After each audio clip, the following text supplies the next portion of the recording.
Welcome in on a glorious Tuesday. It's actually going to be less humid over the next few days. Weather should be absolutely terrific.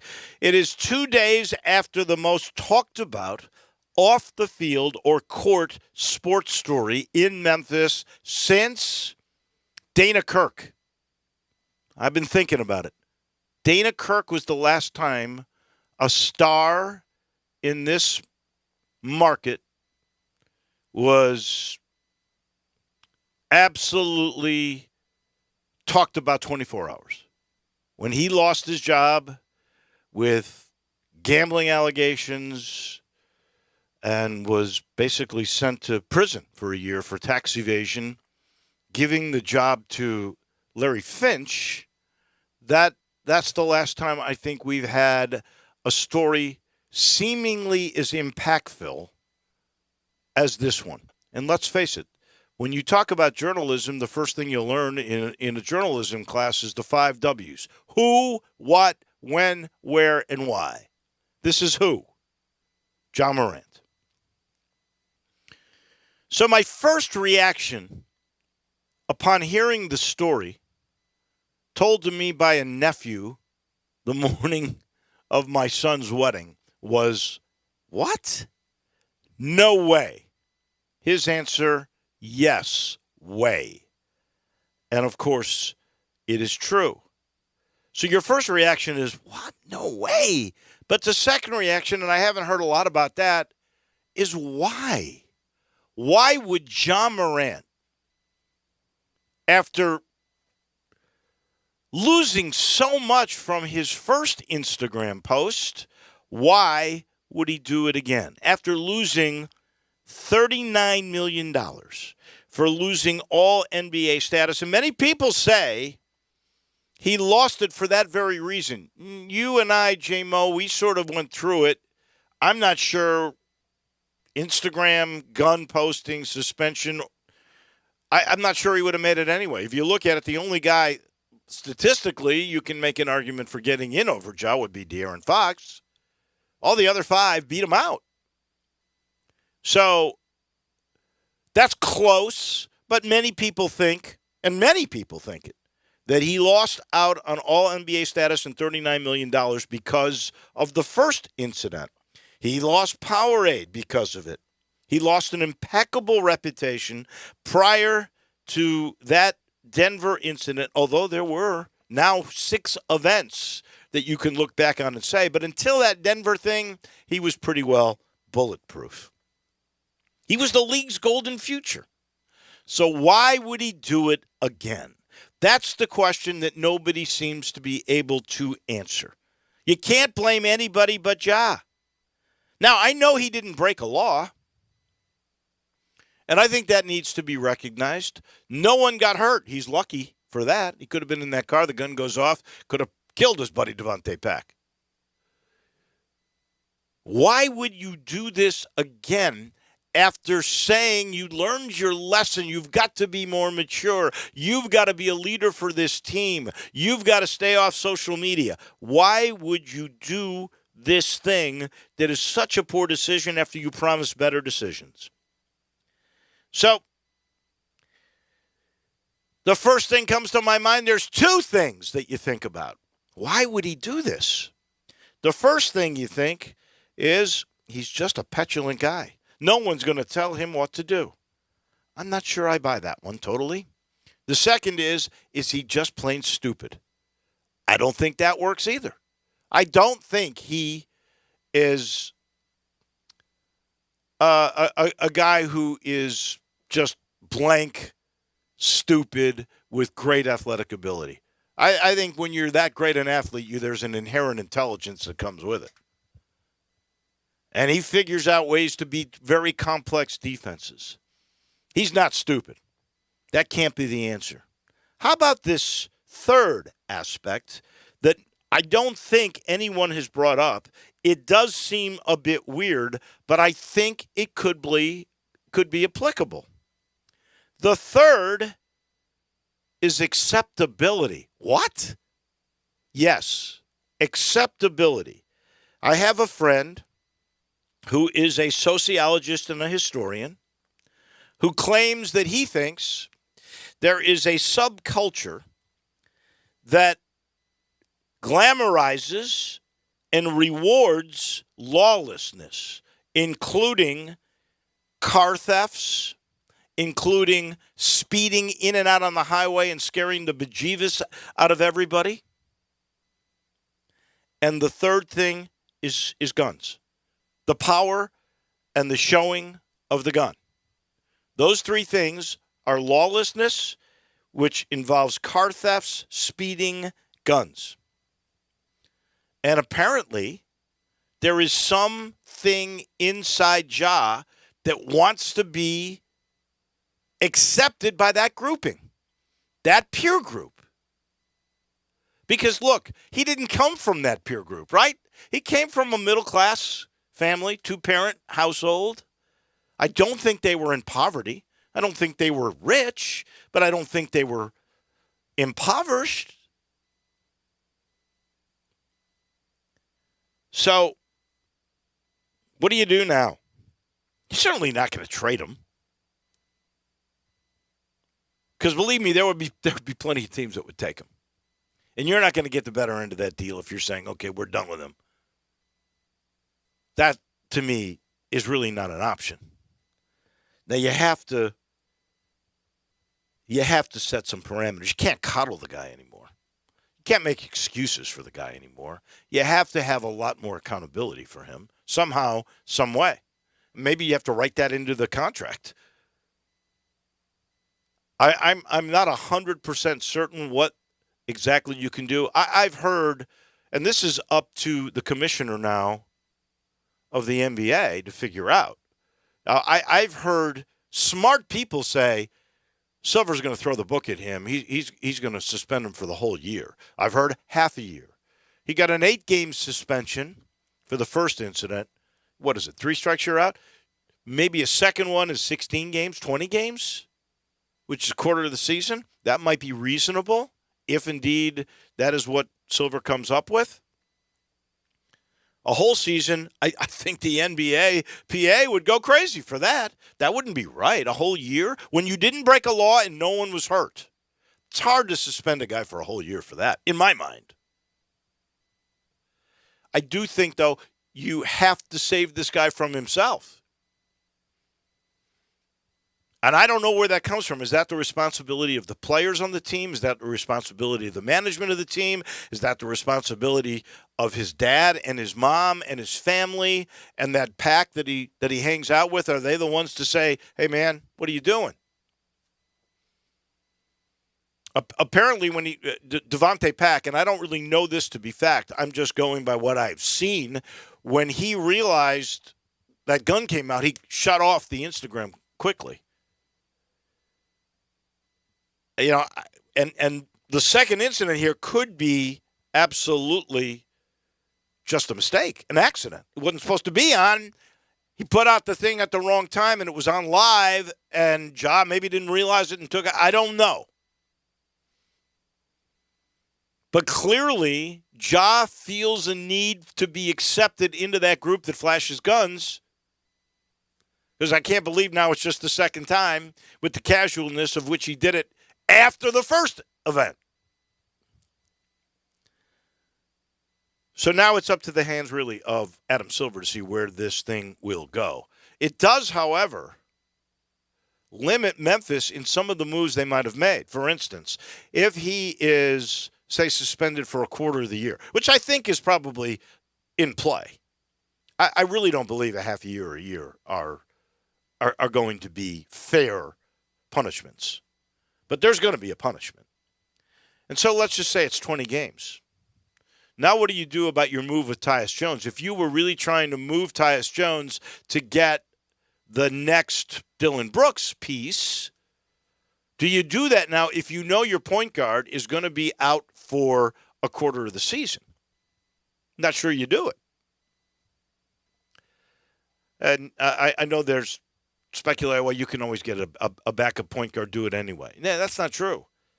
He's a really good backup point guard. Well, and also if 20 or 25 games is in play, the last time that Tyus Jones had to step in for a prolonged period of time, they went 20-5 without John Morant on the court. Right. So certainly, I mean, you could, to a certain extent, you can't always get a backup point guard. How many backup point guards are going to go 20-5 as the point guard of the team, though? If you don't know the availability of your point guard, your backup point guard is a really critical piece. That's right. Especially one who's been as productive as Tyus Jones. I know he didn't have a good postseason this year, but I'm not writing him off.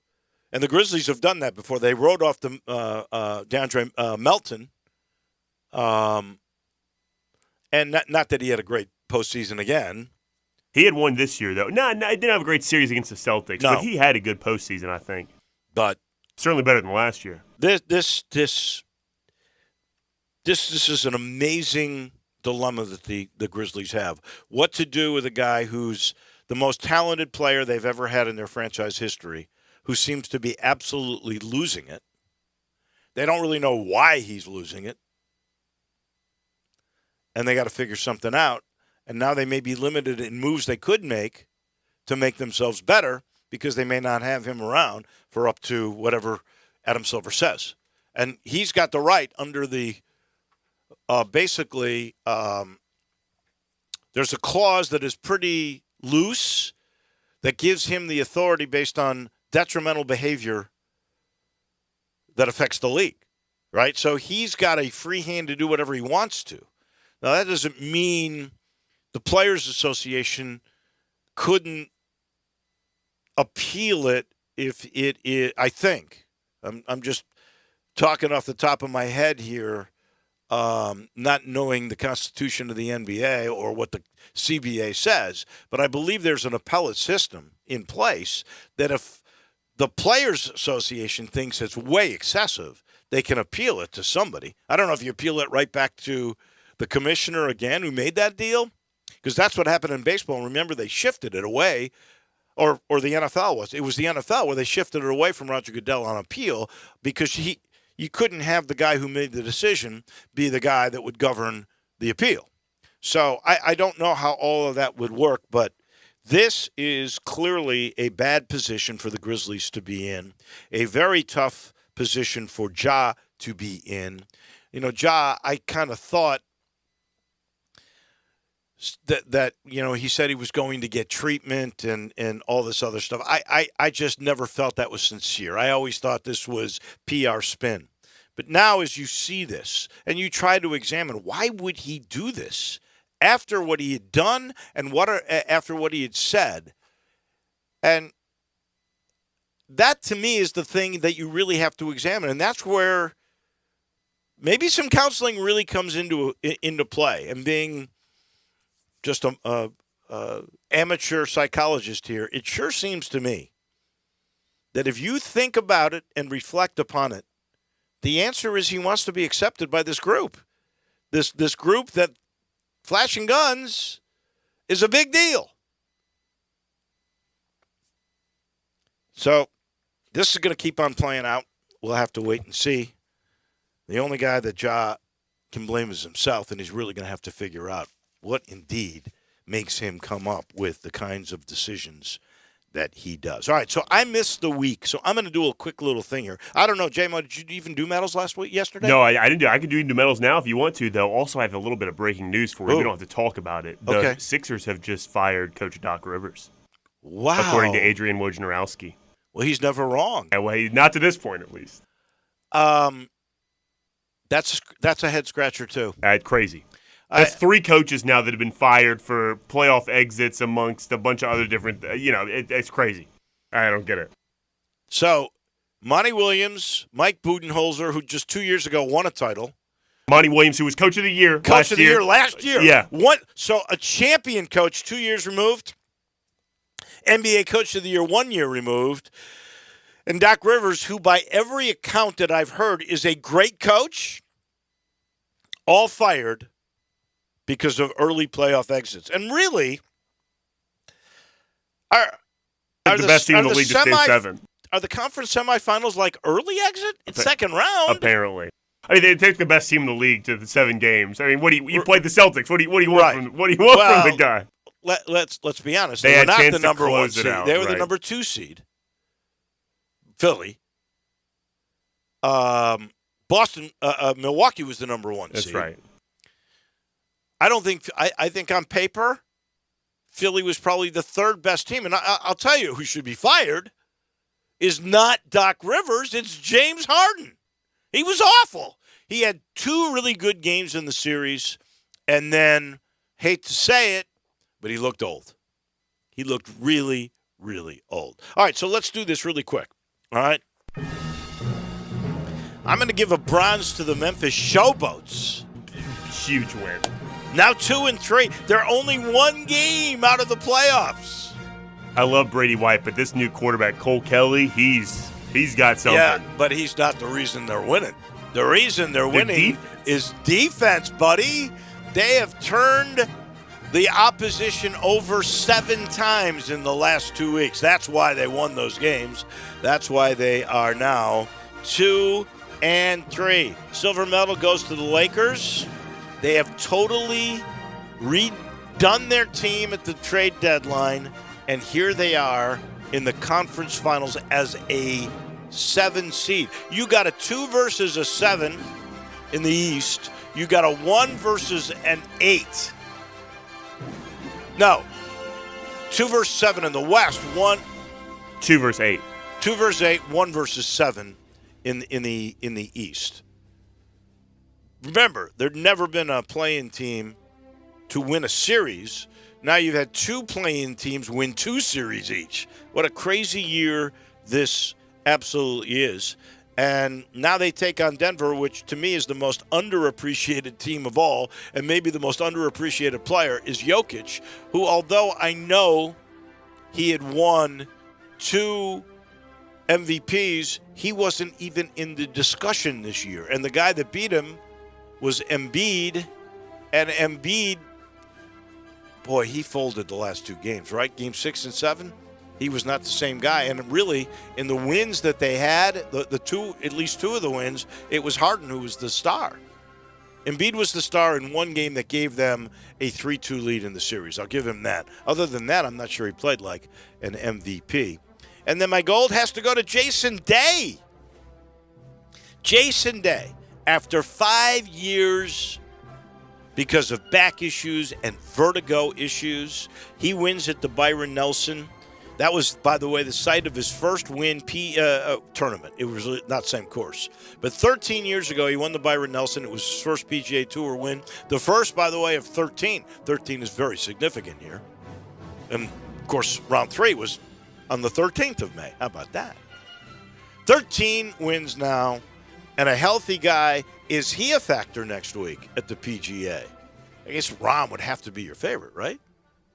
McIlroy's not been so good. I saw something today. Scotty Scheffler's finished top 12 in like his last 15 tournaments or something like Scotty that. Well, Scotty Scheffler's certainly going to be one of the top 2 or 3 guys.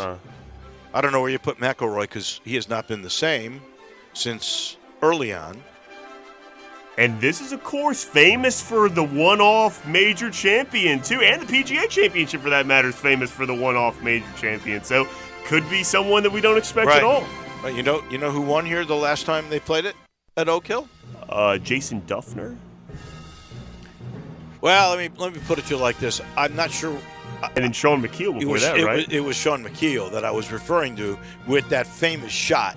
And Sean's in it. Let's hope the best for Sean McKeel. I think he was on with Greg and Eli last week. I had his odds yesterday. I pulled up. I forgot what they were too. They were 500 to 1. Oh, more than 1,000 to 1. Yeah, I think it was like 2,500 to 1 or something like that. 2,500 to 1. Is that him or is that part of a field? I think that's just him. It was like he was one of the guys listed. It was 2,500 to 1. Wow, man, crazy. All right, yours. Oh! My medals go to I'll do one from last night. How about that? I'm going to give one to the Dallas Stars beating the Kraken in Game 7 2-1. And they dominated that game. Behind a 20-year-old scoring the goal to win that game. Unbelievable job Well, that was really like 2-0. The Kraken got one late. They did. But that 20-year-old, I mean, that can't even drink, scoring goals to go to the semifinals. Well, who was the guy from New Jersey whose brother's on the team who's 19, started the year with the University of Michigan, and he was significant. Mackenzie Hughes is it? Or Jack Hughes? No, Jack Hughes, I think, is the good brother. One. Yeah, and Mackenzie's going to be the really good one. That's right.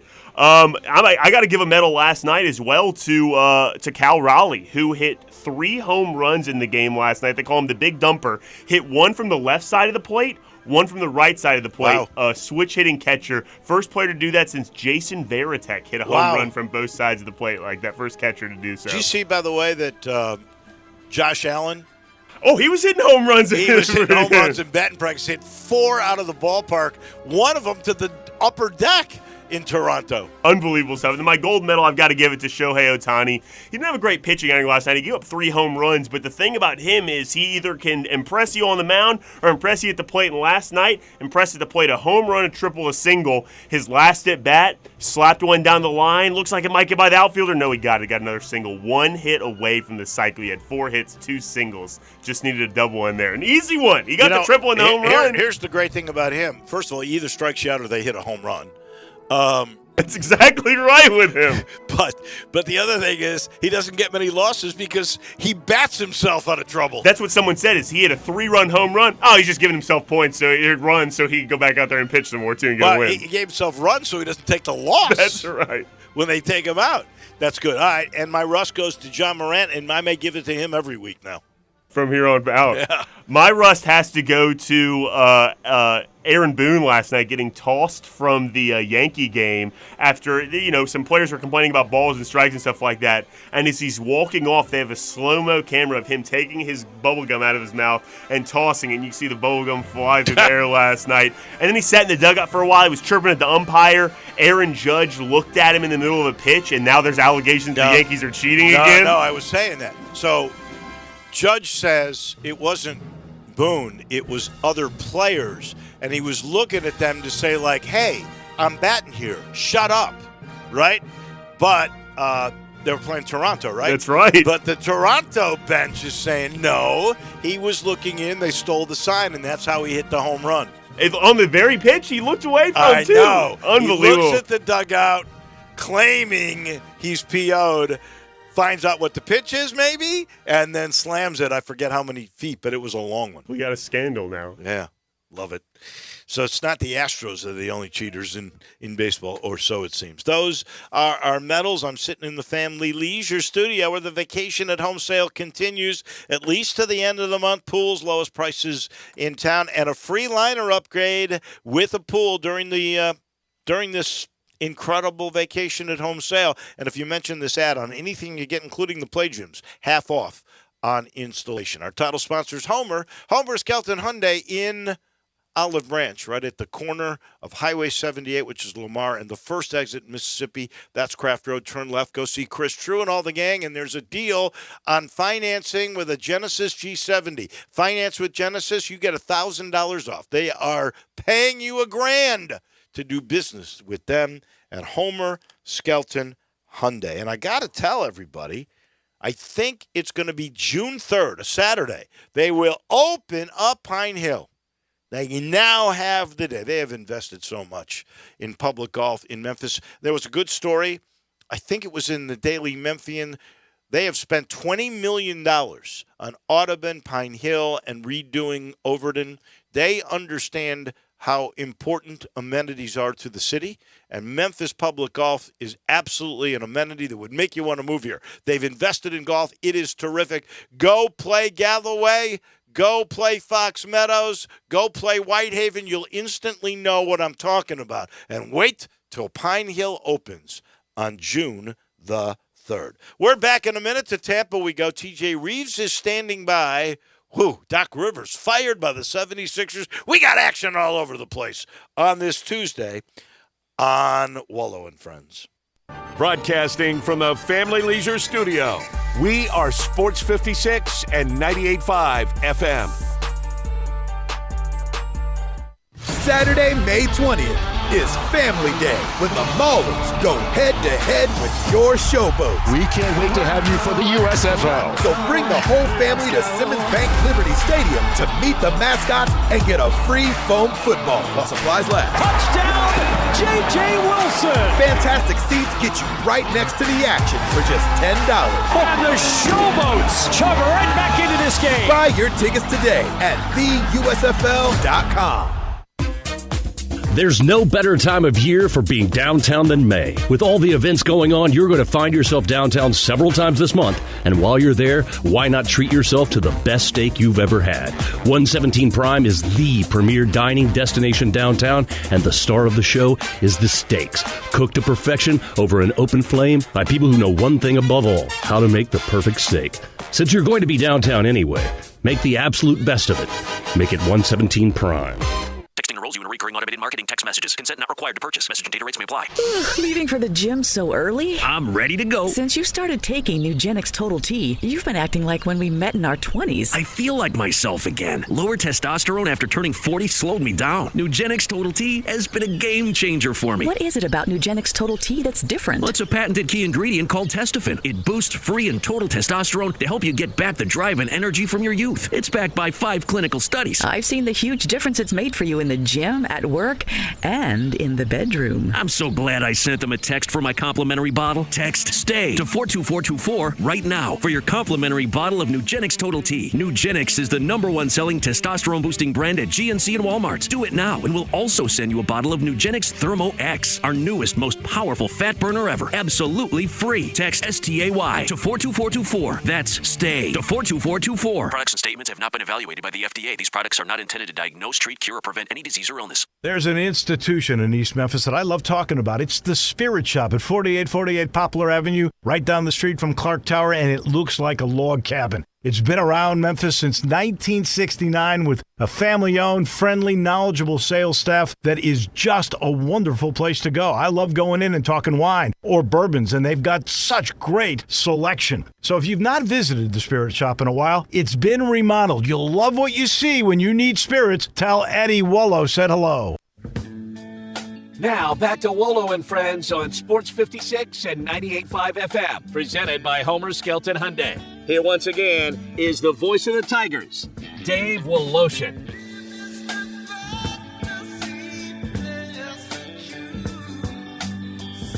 To Tampa, we head in a second. I'll let you know this portion of the show is brought to you by the Eflin Insurance Team. Think collaboration.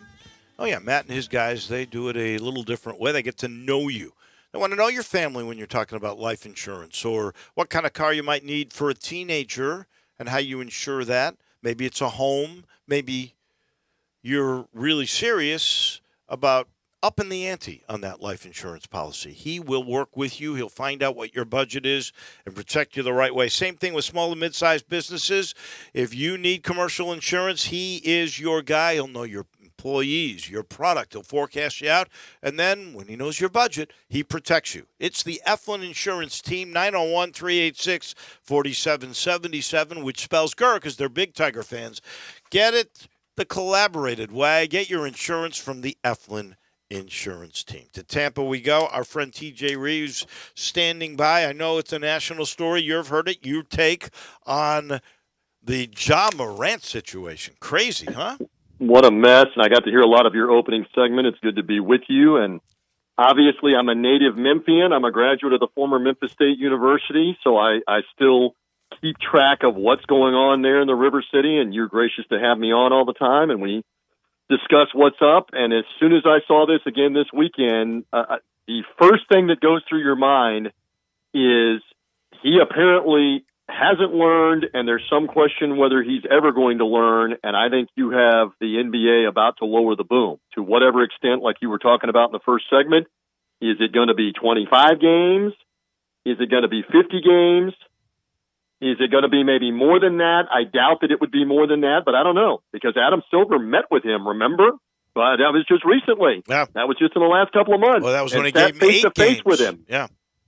And now you have this again. And for those that might, and I'm not saying this is you, I'm just saying in the audience and anywhere else across the country, not just in Memphis, some that would think that this is not significant, that continuing to be around individuals, because that was part of the point you were making. If you're around individuals that are bad influences to the point that they could get you suspended or worse with how they're acting, how they're behaving, the music they're playing, where you're going, what you're doing, who you're with, and now who you run into that has some kind of rivalry, dislike in another group against the group that you're with, if you're doing that, you're putting yourself at real risk.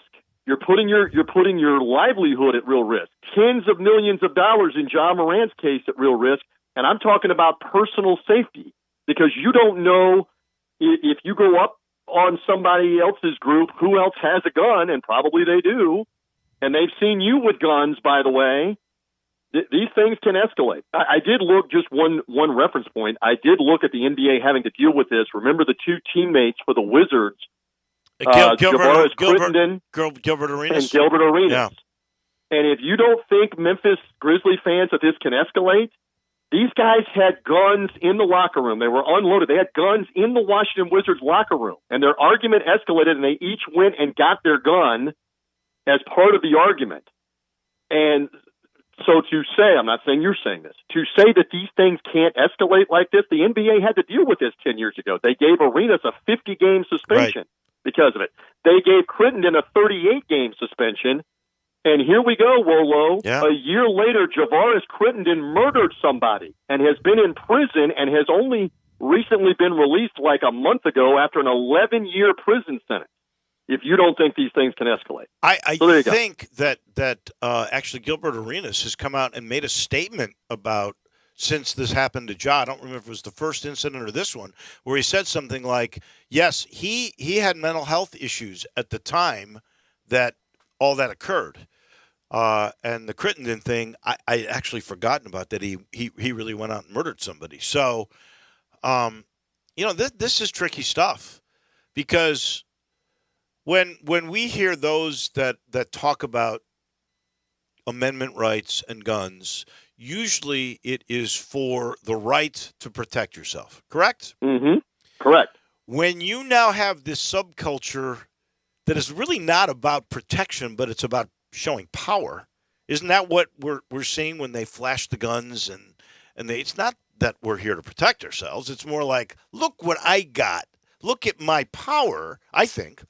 And I'm not a psychiatrist, and I've made this point that I haven't heard many people talk about, but it seems to me that Ja wants to be accepted by that peer group, wants to be in that kind of lawlessness thing that seems it seems to be glamorous to that subculture. And somehow, to your point, to the point of risking his NBA career. Right. Exactly. And not hyping this, not hyperbole, if I can get it out. He's risking his life potentially in one of these situations. If it escalates the wrong way from somebody else that knows that you have a gun, and let me just bring it back real quick, and then I want to move on. Promise me we get to talk about the golf in a second, the PGA Tour. Yeah. But let me bring it back to my world. You know that I have worked for the better part of 20 years now with the Tampa Bay Buccaneers as part of their radio broadcast, their shows, their programming. So there's highs and lows.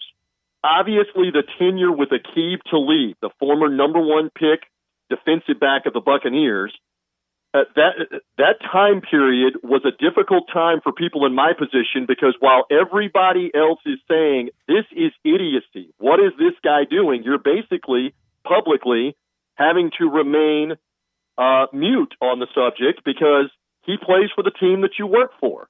Privately, I was telling anybody that would listen, this is going to end disastrously for this guy, because he has repeatedly misbehaved, and now he has been in trouble. He had an assault situation with a cab driver in Tampa. That got him in some trouble. He later got suspended for a drug violation by the NFL.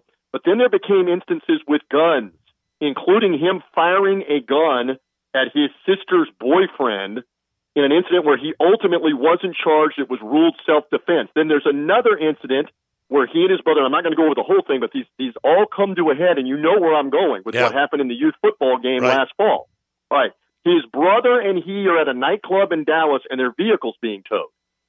They come out of the nightclub starting a fight, and the brother brandishes a gun as part of the fight.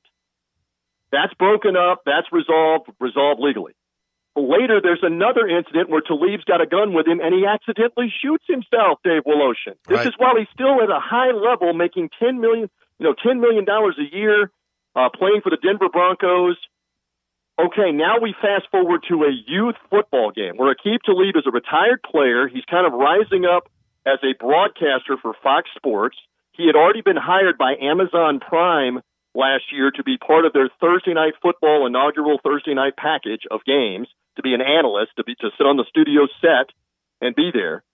And at a youth football game in Dallas where there had been some heated rivalry, arguments, and fights between coaches of little kids, to emphasize this, Talib and his brother are coaches on one team, and they get into an altercation with the coach of the other team. The other coach should be named. Mike Hickman is his name, who had been a longtime coach in the Dallas Football League, the youth leagues, and had done a lot of great work. They get into an argument with this guy. A full-on fight breaks out, and Talib's brother on camera pulls a gun out and kills Mike Hickman in a fight that Aqib Talib is part of. Right. So I have lived this before. Aqib Talib is not charged, although the family wants him charged. The brother is now going to stand trial this year for second-degree murder charges. And again, it just goes back to what you're talking about, and I emphasize one more time. If you don't think this is serious stuff, you better pay attention to what else has been going on with guns. Well, there you go. And you hope Job pays attention to this, because at this point, nobody has really gotten hurt. Now, there was an incident with a high school kid at his house where the kid got punched. There's now late allegations of a gun being shown there. But that is the worst thing that anybody has really done. There was an incident enlighten me, because mall. I don't know. The incident at the Memphis Mall where they came because the mother was upset. Right. Where, again, was there a gun involved in that? Because now you're talking about a mall security guard, or the police may be being called, or somebody else has got a gun that feels like they're threatened at the mall. I mean, those are the kind of things that I'm referring to. There is an allegation of a gun on premise, and at least enough of a physical threat, whether it was a gun or just fists. There was enough of a physical threat that where the mall security guard feared for his life. So, and again, you don't know if whoever you're fighting with has a gun. Right. That's part of the point too that we're bringing up. This is serious stuff. He's got to make better choices of who he's around. He can afford personal security too, by the way, where he doesn't have to carry a gun in public. But it's like what you're talking about. Is it a status thing? Is it a culture thing to be accepted by a different part? You know, we hear a lot about, he just got too much money too quickly, and that's poisoned him and all. To me, that's not it. To me, it's he's got this thing where this lawlessness subculture is attractive to him. He's got to figure that out. He's just got to figure that out for his own future. Agreed. And it's tough. All right. We got the PGA at the same place that years ago Sean McKeel met a fabulous 7-iron to win the PGA. Yes, he did. It's the 20th anniversary. You're correct. 2003. How can anybody go with anybody but John Rahm? I know you can go with Scotty Scheffler. Even our own Ted Butler has said, how can you pick anybody? He's having a massive year, and that should continue. Well, what you don't know at majors, and they again have redone this course. They've redone numerous holes on this course and have been amping it up for over a year to have it ready for this. So, and I do know you love the playful back and forth. Are we going to talk about the LIV golfers? Are we going to talk about Dustin Johnson and his chances? He just won the LIV playoff with Cam Smith. Yeah, but he won. Of him. He won a little league. So what do we care? That was 54 holes. That field and that leaderboard at the end on Sunday was much better than the field and the leaderboard at the end of the Byron Nelson. And I love the Byron Nelson. Wait. So I know Dustin Johnson won it. Who was chasing him? Brooks Koepka? Cam Smith. You've heard of him, right? Yeah. Who was the player of the year last year? Yeah. He was in the playoff with Dustin Johnson. Let's see. Bryson DeChambeau, who you've heard of, was in the top 10. Bryson DeChambeau. I can't even Listen, recognize Bryson DeChambeau. He's half of himself. Right. He is no longer doing the 16 protein shakes a day and looking like a linebacker. You're correct. So, but I mean, Brooks Koepka led most of the way at the Masters and has to be. Koepka played well at their event in Tulsa for whatever it's worth. He was in the top 5. He was in contention on Sunday. So let's say, and a lot of the firestorm is around Phil Mickelson, who won this event a couple of years ago as a 51-year-old. He was good at Augusta, but I contend that he knows that course so well. I agree that he's always going to seemingly play well there. That doesn't necessarily translate now to a rotating major championship of different courses. We'll see. We'll see how it looks at Oak Hill coming up. But the LIV guys make it interesting too, because they're allowed to be there. They're allowed to be there, the ones that are qualified to be there. And why do I get the feeling that 1 or 2 or 3 of them won't be up on the leaderboard? Well, we'll see. You know me. What's the under-over on the amount of time CBS actually mentions the LIV Golf Tour? Because like at the Masters, no, they made a big deal. I think it was like one mention. No. The entire time on the season. Mentioning the league itself, you're right. Correct. But correct. Plenty of attention on Koepka and on Mickelson. They had to because he was leading the tournament, right? But well, we will see how that plays out. It will not be dull. It will not be dull for sure. No. Do you have any idea? Because I didn't watch 1 second of the LIV Tour. Nobody loves golf more than me. I've not watched any bit of the television CW production. Nothing. I have no idea. I even forgot it was on. I was a little distracted this weekend. Well, that's what they're suffering. That's what they're suffering from. Is people don't go to the CW network to watch any sports, much less sports on a weekday, on a weekend day, on a Saturday afternoon or a Sunday afternoon. So they're suffering from that. And they had a debacle on Sunday night because they had a weather delay. A lot of the CW affiliates had dumped out of the coverage and or dumped out while the final round was playing out. So it's a farce. It's a Saturday Night Live sketch, their TV situation. Yeah. But the golf is still good golf. And it was dramatic. And Dustin Johnson birdied the final hole to get in the playoff and then birdied the 18th head-to-head with Cam Smith. He made his. Cam Smith didn't make his. So let's just see if some of those guys are in contention and up there. It will add to the intrigue if they are. I hear you. I like Brooks Koepka is the only guy I like, but I don't know. How's this? Dustin Johnson does not finish in the top 25. I'll take that right now for a Mel's Hot Dog. You and I have been talking about Mel's Hot Dogs off the air. Dustin Johnson finishes in the top 25. That's on a Mel. We got a Mel's on that for sure. We got a Mel's right there. There you go. All right. A mighty Mel. Take care, my friend. We're going to buy You guys Mel's. behave in Memphis. Good to be with you. Good to be alive, that is for sure. That's our guy, TJ Reeves. He's brought to you in part by Southern Security. That's your hometown credit union. They've been around for 70 years with unbeatable rates, low fees, servicing, technology, cheaper than a regular bank, and a lot of different things that you get with credit union you wouldn't get with a normal bank, including free financial counseling and the ability to talk to somebody. All you got to do is call 901-452-7900, a person, not a robot, not directions to a website. A person will talk to you. Southern Security, 452-7900. We pause for a second. When we come back, we talk with our baseball guru, Tim Doolin, is right around the corner.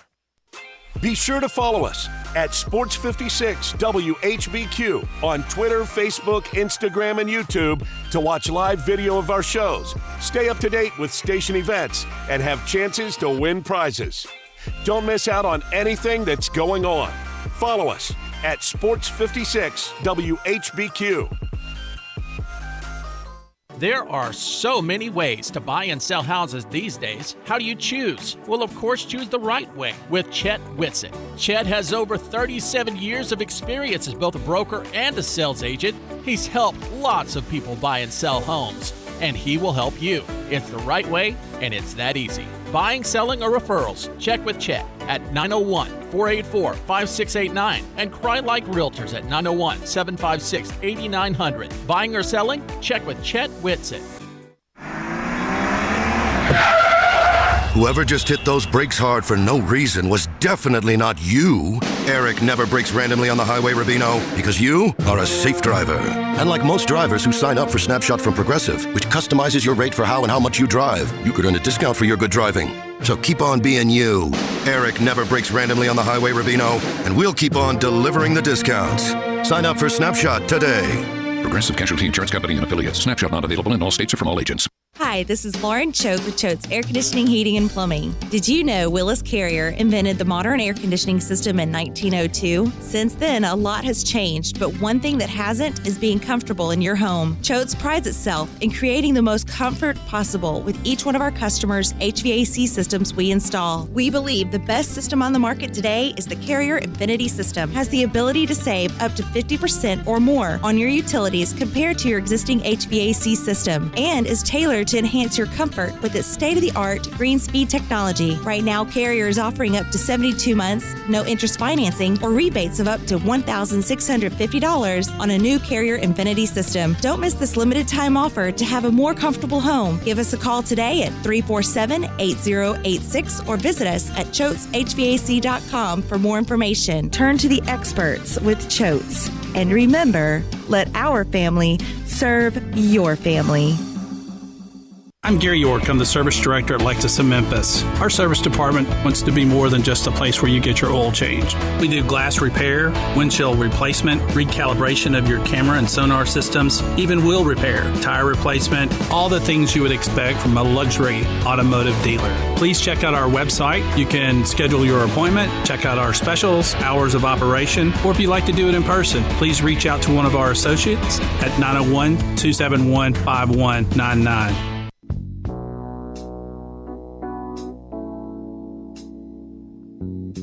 Now, back to Wolo and Friends on Sports 56 and 98.5 FM, presented by Homer Skelton Hyundai. Here once again is the voice of the Tigers, Dave Woloshin. Welcome back in. We talk baseball with Tim Doolin every week. It's brought to you by Conway Services, Heating, Cooling, Plumbing, Electric, and, of course, the Super Tune-Up. Just call Conway at 384-3511. For $69, they come out, they clean the outside, they tune up 16 points that are critical to efficiency inside, and all of a sudden you're absolutely running on all cylinders, which makes you cool. It avoids costly breakdowns in the summer when you're hot. And your system lasts longer. You're saving money on your MLGW bill because you're efficient. It's needed, and it's simple preventative medicine. 384-3511. Let Conway do that for you. Tim Doolin joins us now. All of a sudden, the Cardinals have won 4 in a row, including the Brewers, who are in first place in the National League Central. They beat them last night 18-1. They are now 7 out of their last 10. They're on a nice roll. What the heck's happened since they had lost, 8 or 9 in a row? Well, I mean, obviously, Arenado got hot.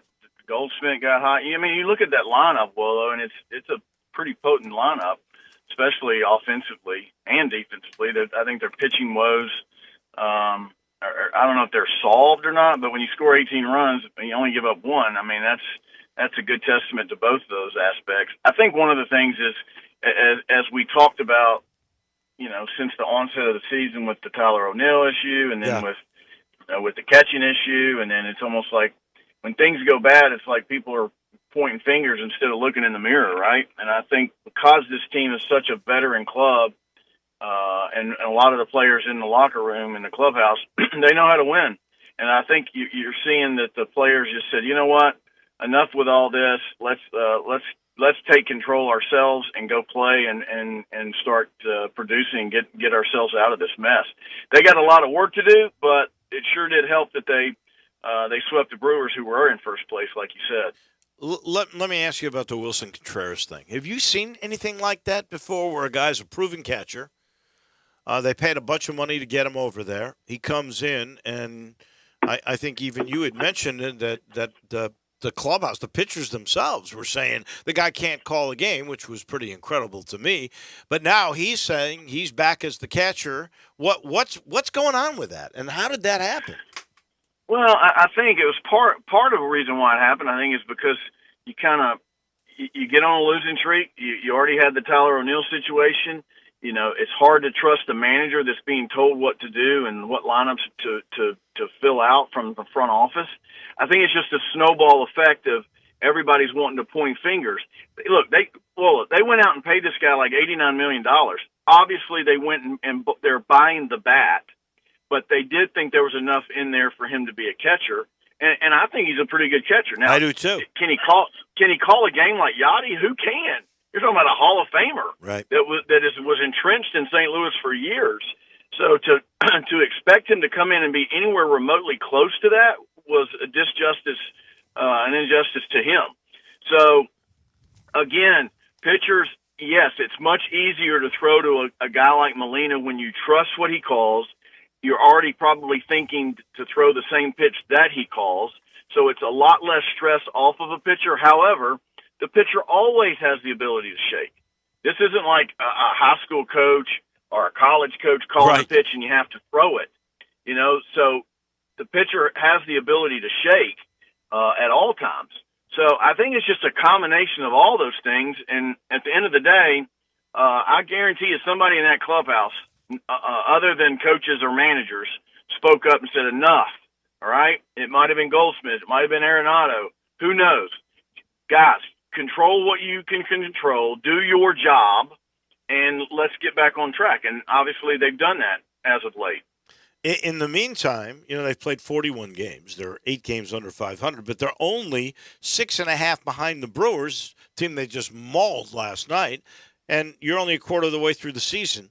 The Cardinals can be right back in this picture. When they were losing, their pitching was horrible. Their pitching seems to be much better. Yeah, no, it has been, and they're in good shape right now. And if you look at it on paper, they have, if not the best team in that division, very close to the best team. And for years we've been talking about this on the show, that division is up for grabs every year. We talk about the Brewers, we talk about the Cardinals, and then there's a third team that's in the mix at some point in time. And then usually the typically Cubs. Usually, yeah, whatever. But they are mentioned to be in that race usually. But to me, it's still going to come down to the Cardinals and Brewers, and there's plenty of time left in the season, like you said. All right, let's talk a little college baseball while we got the chance. Big week for Mississippi State. They still have a chance to make the SEC baseball tournament. What happens? Well, it's awful tough. They did go into LSU and take 2 out of 3, which was huge because if they would have lost that series, it would be pretty much obsolete that they have a chance at all to get in. This weekend they play A&M. A&M's not playing real well, but I don't know that Mississippi State can sweep A&M. But if they win 2 out of 3, they got to get a lot of help from Missouri.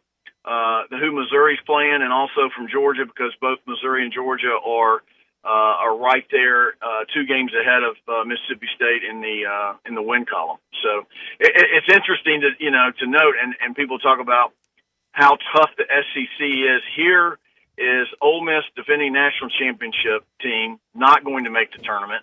Mississippi State 2 years ago wins the national championship, didn't make it last year, and then if they don't make it again this year, there are some rumblings that Chris Lemonis' job might be in jeopardy, which is crazy to think of. But I tell people all the time, it's like, careful what you wish for. You want to get paid a lot of money and managing the SEC and coaching the SEC. But there's lots of pressure that comes with that from the fan base, wow. and rightfully so. Look at today, Doc Rivers getting fired. Many people think he's a Hall of Fame type coach. Monty Williams, last year's Coach of the Year, got fired. Mike Budenholzer, 2 years removed from the NBA championship, got fired. So your point is well taken. I don't know what exactly is going on in the SEC with that. You win a national title, you don't make the tournament the next year deal. But that's what's happened with Bianco this year. What went wrong for Ole Miss this year? Pitching or? Well, I think it was a combination. Yeah, they lost. I didn't mean to interrupt, but they've lost some. They lost some position players and some power bats. But they also lost. They've lost some arms to Tommy John, much like Mississippi State has. And to be honest with you, a lot of these schools have lost pitching. So it really needs to become part of your recruiting platform. Is you better overstaff with quality arms if you can. The hard part about it is when you're doing that, players, pitchers specifically, are going to say, why am I coming here? Because you've already got these guys coming back. And so whether it's NIL related or another school comes in and says, well, look, if you come here, you're going to be my Saturday or Sunday starter. Whereas if you go there, they've already got 3 guys coming back. Well, those 3 guys coming back, 2 of them get, blown up with Tommy John. So it's very difficult to manage that. And you're having to outbid other schools that are paying guys to come to school there. So it's just it's almost like the Wild Wild West, years ago in basketball. It's that way in the SEC and the Power 5 in baseball, I can assure you. Oh, yeah, because you're right. Years before, a guy might wait his turn, doesn't have the options to go. You didn't have the freedom of the portal the way you've got it now. And that's one point. And then the other is, you're right, you could be a guy who might be a reliever. You could be a starter on the weekend if you go to an American Athletic Conference team or a CUSA team. And, by the way, we're going to pay you NIL money. That I think has changed the face of the way this is going to go, at least in terms of depth. All of the above. Well, you're exactly right. And it's, look, I deal with it every day on the phone with players that we have, that we represent, that it's just, and you really have to explain to the player that, hey, it's not always greener on the other side. You're better off staying put and going back and being ready to contribute, go this summer and have a productive summer in the college league or whatever. So it's not, again, it's not always greener on the other side, but yet you got to gather the facts and the information to present to the player and their families to say, look, if you make this decision, here are the pluses and minuses of all your options. And so there again, and part of that is, does the coach retain his job? If the coach gets fired, then the whole staff is leaving. You're going to wait and see who gets the job. Is that guy bringing some of his players, like the Arizona coach Johnson did, brought a lot of his players and recruits to LSU? So it is bigger than a Rubik's Cube, I can assure you. Crazy times everywhere. Thank you, my friend, as always. We'll do it again next week. All right, Wolo. Thank you. That's Tim Doolin, our man on baseball. Is brought to you by Ken Garland, Custom Home Builders. He's been around, and his dad, longer than Tim Doolin. We're talking 70 years of Ken Garland Home Builders, building palaces throughout the Memphis municipality. They really have. Go look, kengarland.com. You'll see what I'm talking about. And then give them a call, 751-1632. Maybe you're looking for some land to build that dream home. He's got it. Maybe you're not sure how to utilize the land. Maybe you've had in your family for a long time. He knows. He's been doing it a long time. And maybe you want to stay in the lot you're in, but you want the modern amenities. He does a thing called renovation with innovation. He takes all the modern amenities and puts them into your older home. Suddenly it's a modern palace. Please call 751-1632. He's a fun guy to talk to. Sees little details, big picture all at once. Perfect for your home builder, Ken Garland, Custom Home Builders. That'll do it for us on this Tuesday. Tomorrow, PGA picks and a whole lot more. Have a great day, everybody. Homer Skelton Hyundai Genesis in Olive Branch